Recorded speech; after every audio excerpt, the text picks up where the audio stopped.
In this episode, we're going to show you how to make these really cool cryogenic containment units. Now, in the interest of full disclosure, if you went to Transworld this year, you probably saw something similar to this in the Midnight Studios area. Yeah, we saw it there too. We totally stole this concept from Midnight Studios. Now, a wise haunter, Alan Hobbs, once told me that home haunters build stuff and professional haunters buy stuff. We're at that awkward stage in between. We've been home haunters for years. This is our first year as a professional haunt. We need 8 of these, and we couldn't afford to buy 8 of these from Midnight Studios. Their price for one of them was really quite reasonable. We were surprised how reasonable it was. But yeah, we needed 8 of them, so we had to build them ourselves. And this video will show you how we built it. Here's the list of parts we ended up using on just one of our containment chambers. We're going to build a frame for it. We're going to put the plexiglass and FRP panel as the shell.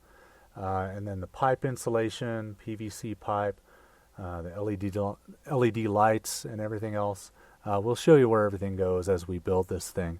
I suggest you either copy down this list, or I'm going to attempt to put it in the comments below, print it out, and follow along as you watch the video once or twice to see how everything goes together. So first we're going to build the frame, and we're taking the 2 7-foot lengths of the 1x3 lumber and the 4 28-inch lengths.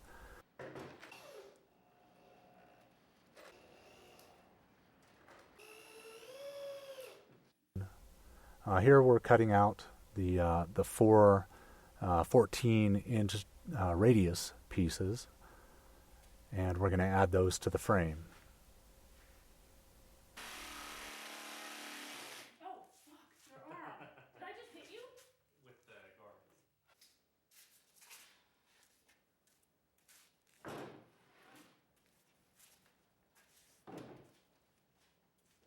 We're using the 2.5-inch wood screws to put all of the frame together, and also to add the OSB to the frame. So here we're adding the 2-foot piece of the 1x3 frame. And here we're adding the 1-foot piece of the 1x3 frame. You'll have to measure the other frame members to match up accordingly. Once we get the frame finished, we're going to want to put the OSB on. But to avoid having to tape the inside of the, not the OSB, the plexiglass. To avoid having to tape up the inside of the plexiglass, before we paint, we're going to paint prior to putting the plexiglass on. Now, to cut the plexiglass to the 4x4 size that we need, all you've really got to do is score it as deeply as you can with something like a carpet knife. And then when you fold the plexiglass, this is 1/8 inch plexiglass, along that score, it should snap cleanly in half.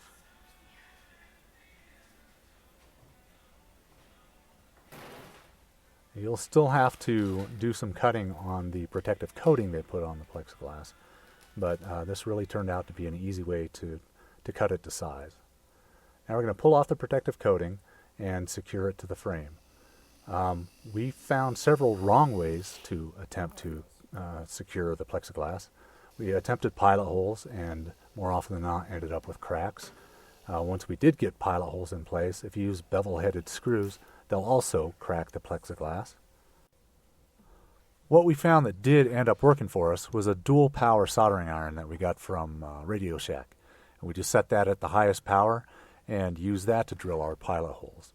Well, we found if we burned the pilot holes as opposed to drilling them, it worked out fine.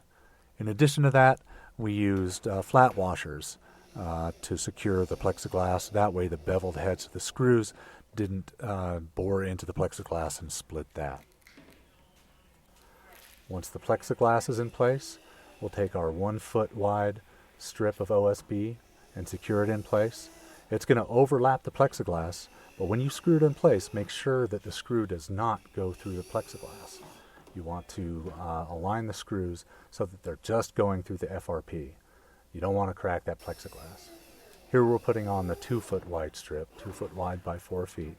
Now this is the bottom of the cryogenic chamber.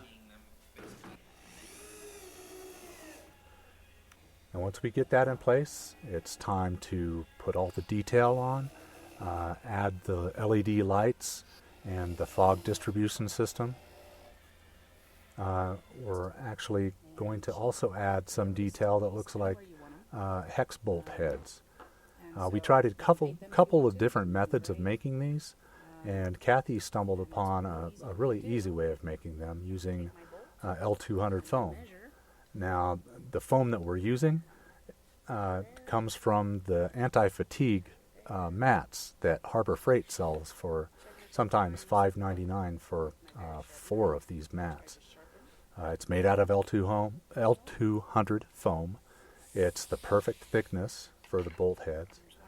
And as you can see, Kathy's method makes it really quick and easy to make some fairly realistic looking bolt heads. She just cuts out a few strips, the right width to match the bolt head, and then she uses the bolt head as a guide for getting the angled cuts to make the hexagonal shape. And she gets several of these bolt heads out of a single strip of the L200 foam.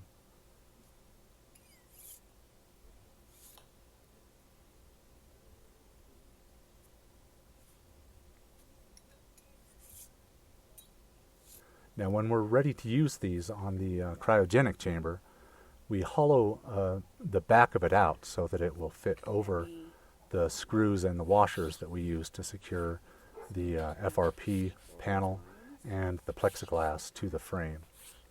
So we're hiding the screws and the washers, and we're adding the detail that looks like industrial hex bolts.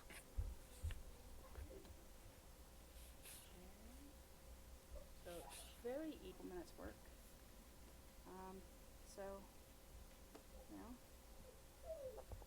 So here is the cryogenic chamber with a lot of the detail added. We use the pipe insulation as trim. It also helps to hide any gaps that you may have between the FRP panel and the plexiglass. Here you can see we've wired up our LEDs that we had left over from previous Halloweens that we're not going to use again. We used 2 in the top and 2 in the bottom. You can set up whatever lighting scheme, whatever color you like. You can also see the PVC that we used for the fog distribution system.